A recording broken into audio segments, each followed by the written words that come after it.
Yves Verrier, bonjour, je suis heureux de vous accueillir, parce que c'est votre première visite dans les studios de CNews, c'est une première. Qu'est-ce que vous demandez aux partis politiques, et peut-être même aux syndicats, aujourd'hui, dans le climat général ? Aux partis politiques, je ne leur demande rien de particulier.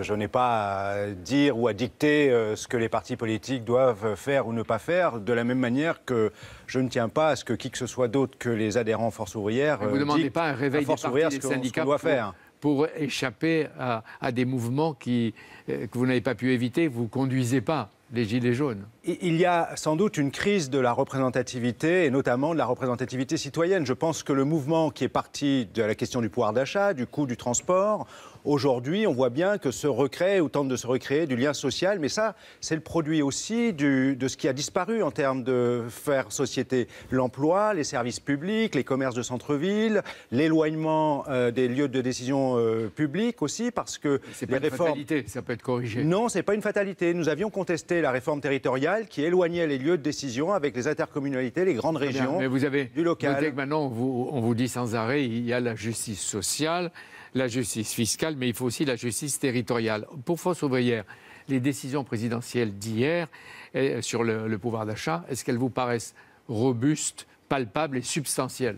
Bien, écoutez, ce qui nous frappe, c'est que autant le diagnostic semblait avoir été entendu, puisque nous l'avons rencontré hier matin, et j'ai retrouvé dans ce que le président de la République a dressé comme constat ce que les uns et les autres avaient pu dire, notamment sur la situation en termes de pouvoir d'achat, de déplacement, de fiscalité, de services publics. Donc vous voulez dire qu'il écoutait, qu'il notait, qu'il écoutait ? Oui, mais les mesures ne sont pas à la hauteur. Le compte n'y est pas, c'est clair. Il y a un tabou qui semble bouger un petit peu sur le SMIC, puisqu'on nous fermait toutes les portes. On nous dit qu'un smicard va voir son revenu augmenter de 100 €, mais ce n'est pas le SMIC qui va augmenter.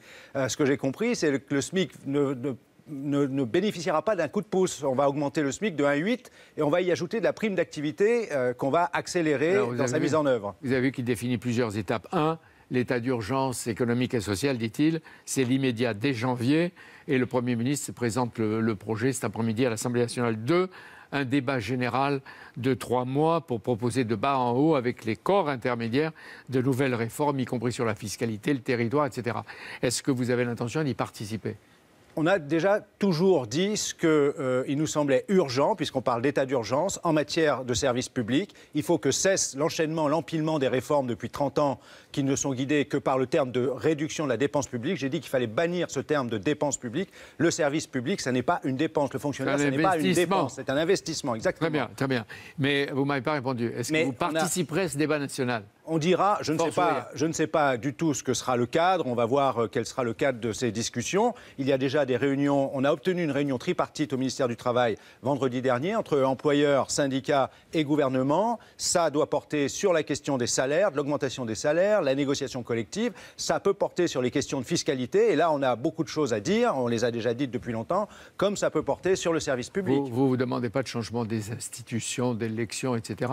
Non, ça n'est pas dans le rôle de la Confédération Générale du Travail Force ouvrière. Et est-ce qu'il faut convaincre ou contraindre les grandes entreprises qu'il va recevoir pour qu'elles se montrent plus généreuses et plus solidaires ? Ah bah écoutez, moi je ne vais pas baisser les bras. J'ai appelé les syndicats à agir dans les entreprises, au niveau des branches, sur la question des salaires. Là, l'augmentation du pouvoir d'achat d'un smicard ne va quasiment rien coûter, en dehors des 1,8, 25 € net à peu près, aux entreprises. Il y a déjà des entreprises qui sont volontaires.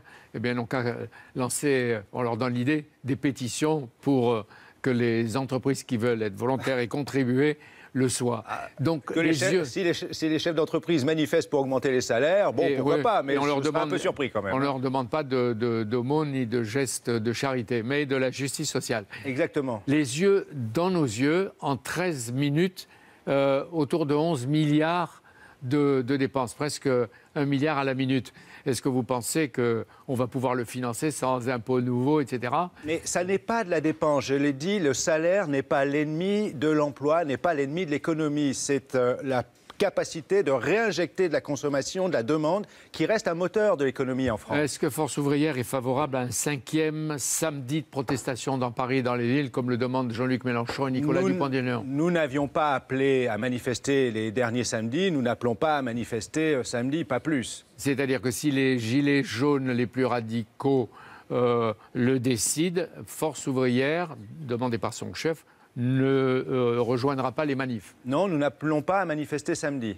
Est-ce que vous avez condamné suffisamment fort les violences, les heurts et les samedis noirs ou gris qui se sont passés et que les Français ont vécu? Les violences, nous les avions condamnées en 2016 parce que les manifestations syndicales avaient déjà été très largement et très violemment perturbées par ce qu'on appelle des casseurs, je ne sais pas qui ils sont. Nous l'avons encore fait le 9 octobre dernier. Le 9 octobre dernier, on l'a oublié, mais il y avait plus de 160 000, c'est les chiffres du ministère de l'Intérieur, manifestants à l'appel de FO notamment. C'est à peine 2 mois en arrière. La question des salaires était portée par ces manifestations. Nous n'avions pas été ni écoutés ni entendu, et ce qui se produit aujourd'hui est peut-être aussi le résultat d'une non-écoute des syndicats. Donc il faut que les syndicats, eux aussi, soient peut-être plus actifs, plus offensifs. Sans doute. Pour récupérer. Sans doute. Est-ce que vous redoutez, vous aussi, M. Verrier, les conséquences commerciales, économiques et sur la croissance de ces manifestations à répétition? Je ne dis pas que ce sont les manifestations. Je suis attaché à la liberté de manifester. Évidemment, nous autant aussi. je condamne les violences. La question, c'est qu'est-ce qu'on répond à ce qu'exprime ce mouvement?